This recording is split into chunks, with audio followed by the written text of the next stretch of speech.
নমস্কার বন্ধুরা, নীলিমা রান্নাঘরে আজকে আবার নতুন একটা রেসিপি নিয়ে আসলাম। Chicken curry.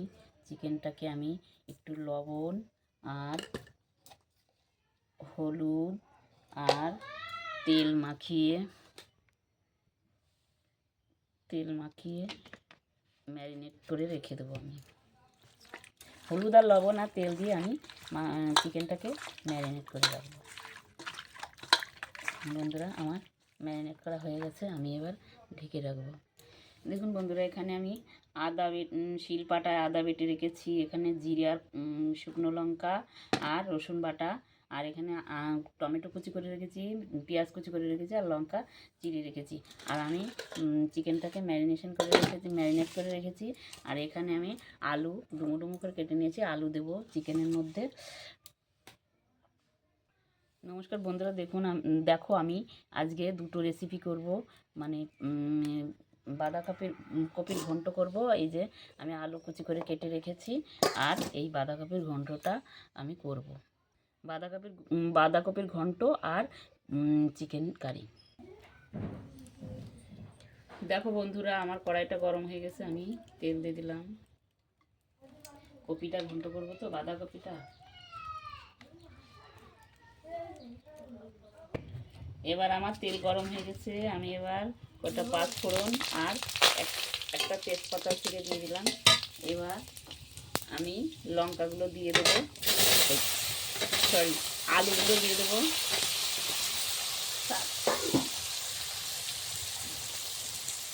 এবার এই আলুর মধ্যে আমি স্বাদ মতো লবণ আর হলুদ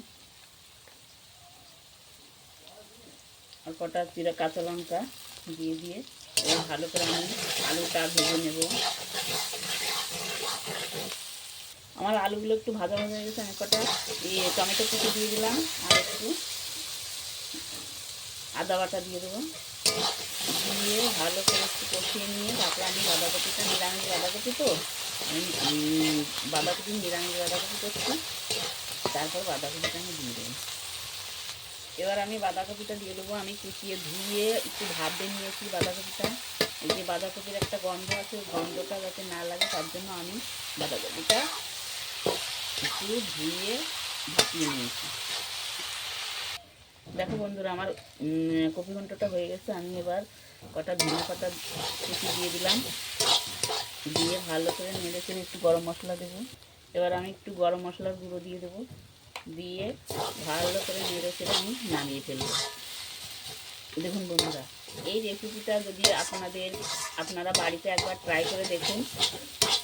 এই রেসিপিটা যদি ভালো লাগে তোমরা আমাকে লাইক কমেন্ট শেয়ার করতে প্রচুর পরিমাণে। আমাকে ফলো করে দেবে, যাতে আমি নতুন নতুন রেসিপি নিয়ে তোমাদের সামনে আসতে পারি। দেখো বন্ধুরা, আমার বাঁধাকপির ঘন্টটা হয়ে গেছে, কত সুন্দর হয়েছে দেখতে। আপনারাও বাড়িতে একবার ট্রাই করে দেখুন। এবার আমি চিকেন কারিটা রান্না করব। দেখো বন্ধুরা, কড়াই আমার গরম হয়ে গেছে। আমি প্রথমে আলুগুলো ভেজে নেব অল্প করে তেল দিয়ে।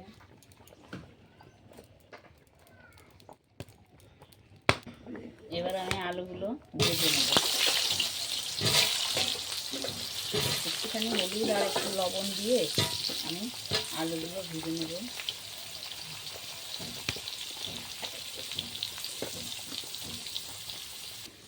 দেখো বন্ধুরা, আমার আলুগুলো ভাজা হয়ে গেছে, আমি এবার আলুগুলো তুলে নেব।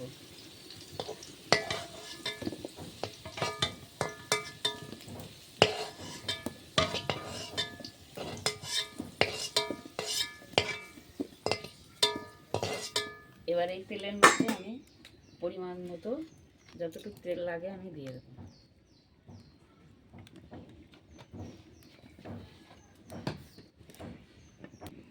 তেলটা আমার গরম হয়ে গেছে। এবার আমি একটু জিরে আর দুটো তেজপাতা আর দুটো শুকনো লঙ্কা আর কটা গোটা গরম মশলা ফোড়ন দিয়ে দেবো। এবার আমি ফোড়নটা হয়ে গেছে, আমি এবার পেঁয়াজ কুচি দিয়ে দেবো। এবার আমি এর মধ্যে কিছু মশলা অ্যাড করব। এখানে আদা বাটা,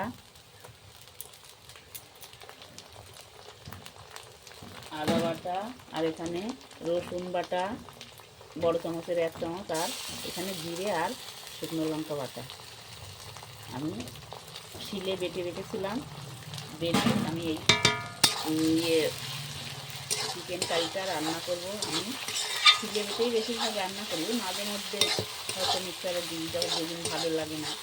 কিন্তু এবার আমি কিছু গুঁড়ো মশলা অ্যাড করব। আমি আগে ওর ইসের মধ্যে আদার মধ্যে জিরেটা দিয়ে দিয়েছিলাম। জিরেটা আমি কাঁচায় বেটে নিয়েছি। আর এখানে একটু 1 চামচ ধনের গুঁড়ো দিয়ে দিলাম, 1 চামচ হলুদ, আর স্বাদ মতো লবণ দিয়ে আমি ভালো করে কষিয়ে নেব। এর মধ্যে এবার আমি টমেটো কুচিটা দিয়ে দেবো, টমেটো কুচি আর চেরা কাঁচা লঙ্কাটাও দিয়ে দেবো। আমি শুকনো লঙ্কা খুব একটা বেশি ওই 2-3টে দিই, আর কাঁচা লঙ্কার ঝালেই আমার চিকেনটা ঝাল হবে। কালারের জন্য একটুখানি 2-3টে শুকনো লঙ্কা আমি বেটে দিই।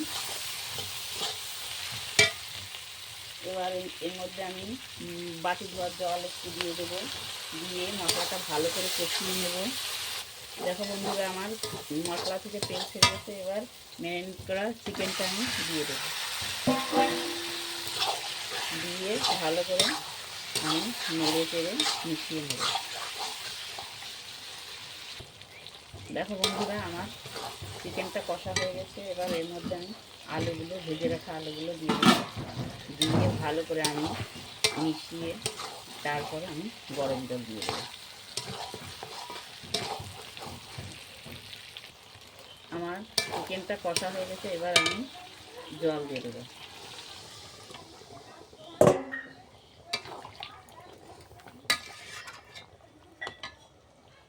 দেখুন বন্ধুরা, আমার চিকেন কারিটা হয়ে গেছে। আমি এবার গরম মশলা দিয়ে দিলাম 1 চামচ, আর ধনেপাতা কুচি ছড়িয়ে দিলাম একটু।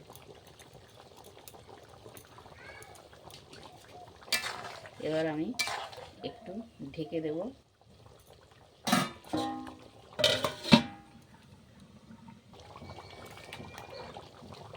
দেখো বন্ধুরা, আমার চিকেন কারিটা হয়ে গেছে। আমি এবার নামিয়ে ফেলব।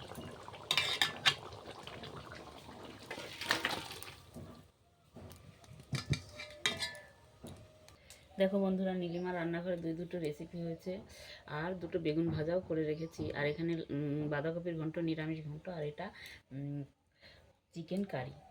এই আমি যেভাবে করলাম আপনারা একবার বাড়িতে ট্রাই করে দেখুন। আর এই রেসিপিটা যদি ভালো লেগে থাকে তোমাদের, তাহলে আমাকে লাইক কমেন্ট শেয়ার করতে ভুলবেন না। প্রচুর পরিমাণে লাইক কমেন্ট শেয়ার করবেন। ইউটিউব থেকে দেখলে আমাকে লাইক সাবস্ক্রাইব করবেন, এবং ফেসবুক থেকে দেখলে আমাকে লাইক কমেন্ট শেয়ার করবে আর ফলো করে দেবে, যাতে নতুন নতুন রেসিপি আমি তোমাদের সামনে নিয়ে আসতে পারি। নমস্কার।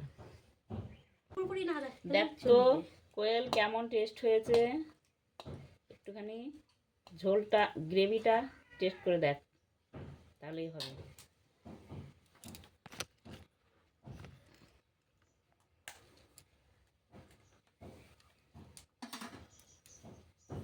দারুণ। দেখুন বন্ধুরা, তোমরা এই রেসিপিটা একবার বাড়ি ট্রাই করে দেখো, আর আমাকে লাইক কমেন্ট শেয়ার করো।